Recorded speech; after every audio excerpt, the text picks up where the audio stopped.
Најопасно е кога тие се подметнати на вакви депонии. Што се случува во момент? За жал не само на депониите подметнати пожари имаме насекаде низ државата, како на пример Китка во Скопје. Денес изби пожар во атарот на селата Горно и Долно Чичево, општина Градско. Побарав веднаш помош од кавадаречките пожарникари, бидејќи се едни од најдобрите во државата, и тоа побарав да дојде лично командирот Александар на лице место, бидејќи ни требаше некој да командува со самата акција на гасење.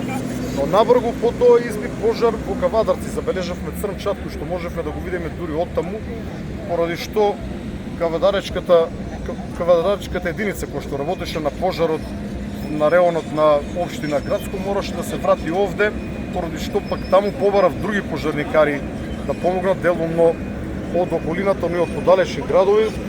Кога дојдовме овде, дојдов релативно брзо, пожарот беше излезен надвор од депонијата благодарение на нивната пожртвувана и брза акција. Пожарот беше изгаснат надвор од депонијата, а се закануваше на повеќе лозови насади околу депонијата. Од оно што сега можам да го видам, тука се работи со полн капацитет. Овде на лице место беше и градоначалникот Јанчев. Ова изворедна организација, за жал за ваков тежок штетен настан. Направено е максимум, сите нивни возила истураат тони и тони вода. Овде се и два БТР на дирекцијата со нивните мотни топови, но свесни дека со вода тешко ќе се воспостави контрола. Се продолжува со затрупување, гледаме дека има повеќе механизација. Ова е некој максимум кој што може да се направи. Очекувам, како што каже командирот, до рани утрески часови депонијата да биде санирана. Благодарам.